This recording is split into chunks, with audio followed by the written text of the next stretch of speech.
Hello mindful foodies, Inga from Health Origins here. So today we're going to talk about a second principle from Intuitive Eating 10 Principles series that I've started a little while ago. So the second principle is honor your hunger. And if you're anything like me, you might have even forgotten what hunger feels like, because not so long ago I kept on, all through the day I kept on snacking and I would not even get a chance and opportunity to feel the hunger signal or the hunger pangs or the hunger pains, or because hunger for different people can be felt differently. Some people get like tummy gurgling, which I get, a bit of a tummy rumble. Some people get nauseous. If I'm over hungry, that's kind of when I get a bit nauseous. Some people get a headache. Some people have irritated, so as they say, hangry. So because they are hungry, they kind of angry as well at the same time. But physical sensation, could be different for different people. So try and feel, what your hunger feels like. Some people feel it by feeling kind of faint, maybe, kind of lightheadedness. Yet other people might feel uncomfortable stomach pain. So try and feel what your hunger feels like. If you have any eating disorders, which if you do, you might want to consult a professional about this first, because it kind of might be a little bit too complex for you to tackle yourself. But if you don't have any kind of eating disorders like anorexia, bulimia, and so on, then you should be able to feel the hunger. If you don't, a good method to try and start feeling, because sometimes for example, if you have been dieting constantly, and if you get hungry, you would ignore the hunger signal for a long time. Your body might have adapted and not sending you hunger signal anymore, because it sees that basically it's in vain. Like, you don't act and don't get food when you get hungry, because you have been ignoring your hunger for so long that it stops sending you that signal. So in that situation, what you can do, because physiologically your body depletes its glycogen or glucose level in the cells, or in the liver. I think it stores the glycogen reserves. It depletes it in 3 to 5 hours. Okay, so if you don't feel hunger, for example, at the minute, to start to reclaim that hunger feeling, you can do the following. You could say eat, and then eat again after 3 to 5 hours. So don't leave it. So maybe 3-4 hours after you have eaten one meal, have another one then, and just before you have, start feeling if you can feel any kind of hunger signals at all, and again, once you eaten, then again wait like 3 to 5 hours. Don't leave it any longer than 5 hours to eat, and then just start kind of giving your food regular meals, regular food, even though if you don't feel hungry, if you kind of lost that connection between you and hunger signal, your body sending you hunger signal, and that hunger signal should return slowly but surely. That hunger signal should return. So for me, I know I get like annoying kind of rumbling noises, and just basically my tummy rumbles, and that's how I can tell. And if I've gone too far, like gone too hungry, I get even nauseous. So it kind of reverses almost. Like I don't feel like eating much anymore because I'm over hungry. So sometimes I've kind of mistaken this nauseous feeling for, well, maybe I've kind of got some food poisoning, or I don't know, something wrong with me, or I got some kind of bug or something. But actually it turned out to be that over hungry. So yeah, so there's a few little tips and ideas about hunger. So yeah, so honor hunger, that's the second principle. Just make hunger your best friend and advisor, because our bodies are the most advanced machines on this planet, right? Our bodies, our DNA, and all the systems and organs are amazing. The way they work synchronistically with hormones regulating different systems at different intervals.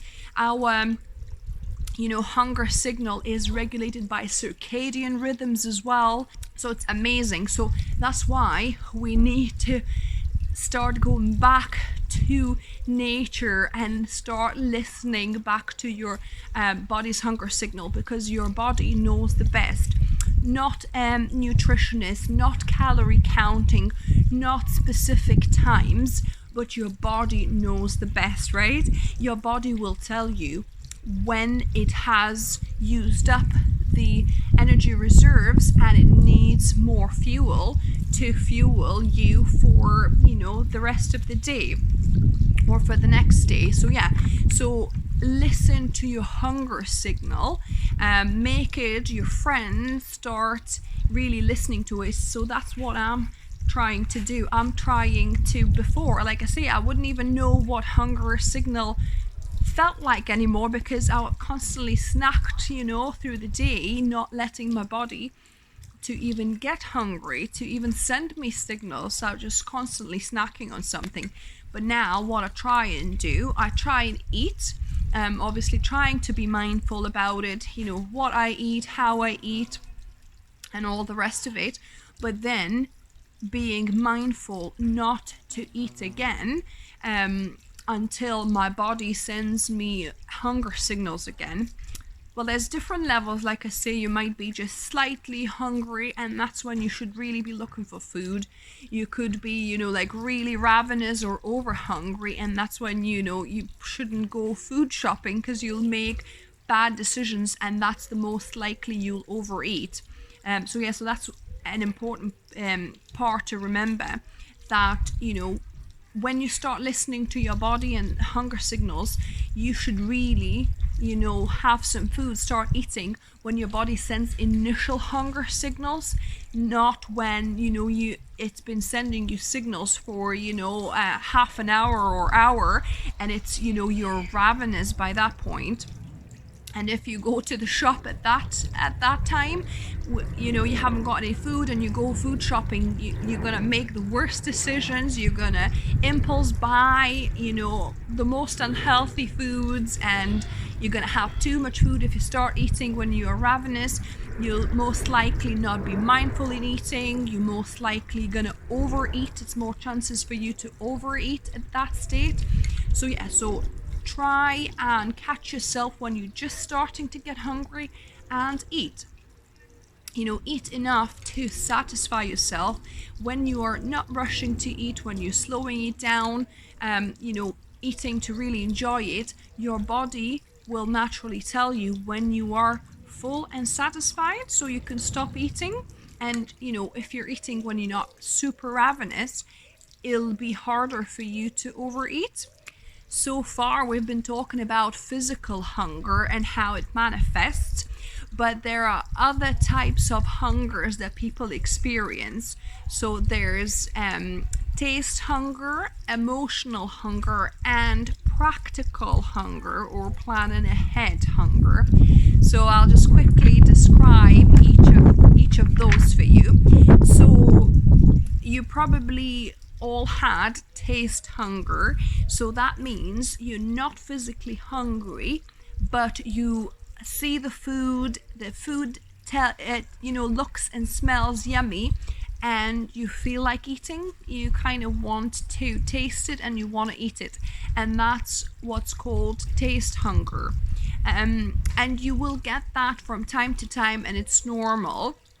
You know, don't put yourself in the rigid rules of just only eating when physically hungry. Yes, try and do that, 80% of the time, but allow yourself to indulge in taste hunger sometimes, if it's special occasions or weekend, or you're on holiday, for example, and or you went to a friend, and even though you're not really, hungry, you've just eaten before you went, but they present you with this delicious looking piece of cake, or some ice cream, and you really feel like you would like to eat it.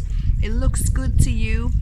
That is taste hunger. So don't berate yourself for feeling that way. Just think, this is my taste hunger that I'm satisfying.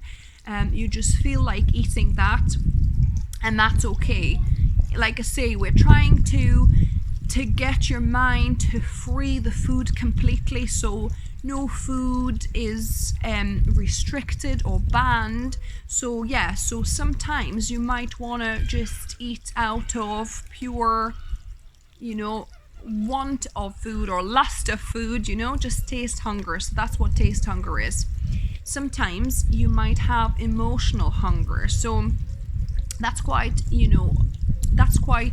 usual in this day and age. People try to dumb their emotion, like to dull their emotions and to get over their emotions by food. And once in a while, it's not a terrible thing to do, but if you constantly trying to make food your coping mechanism, then perhaps you need to look into it and look into other methods of coping with your emotions. So maybe like speaking to a friend, having a support circle or network, maybe talking to a psychologist, just seeking a friendly ear from your friend or something like that, different solution. Because if you're trying to eat away your problems and emotions, it'll never end. You're never gonna get a proper resolution. Once in a while, emotional hunger can surface, and that's okay. If you had a long week, and you had a difficult conversation with somebody, and all you want to do is to eat a tub of ice cream, just do that. It's fine. Don't berate yourself for it. But if you notice there's a pattern where you constantly, you're not hungry, but you're constantly kind of trying to calm yourself down and soothe yourself down with food, soothe your emotions, or not to have to feel the emotions, you're constantly trying to eat your way through emotions, then perhaps look at other ways of coping with that to actually get a proper resolution. And then the third one that I mentioned is practical hunger. So you might not particularly feel hungry at that time. So for example, if you come back home from work, and that you're going to a theater or something, and it's going to be another 2-3 hours before you get to eat. You're not quite hungry yet, but you will be ravenous by the time 2-3 hours pass by. What you could do, you could eat something a little bit, and even though you're not hungry, this is practical hunger. So this is practically preparing yourself to avoid this ravenous hunger, because when you are ravenously hungry, like I've mentioned before, it's more likely that you'll overeat, you'll eat the wrong foods, you eat too much. So to prevent that happening, and for you to have a nice meal after your theater or event or whatever it is, have something, a little something, whether it's fruit or some kind of like energy bar or whatever, a sandwich before you go, so that you're not so ravenously hungry when the time comes to eat afterwards. So these are a few types of hunger I discussed, and I hope that was useful. I hope that brought a few aha moments to you guys. So that's a second principle honor your hunger. Let your body tell you when you're hungry, when you need more calories, and listen to it and let it guide your eating decisions. So I hope you enjoyed this video, and I hope you found it helpful. If somebody is struggling, or is constantly doing yo-yo dieting and wants to kind of finally find the right way, find peace and make peace with food, peace with their own body, send them this video series. I'll be covering another 8 principles from the book I mentioned to you. I'll link Intuitive Eating book down below if you wanted to read a bit further on the topics. And if you're new here, welcome, and subscribe for more videos. I upload 2 videos every week. And remember, food is fuel, so be mindful of what you put in the body. Until next time.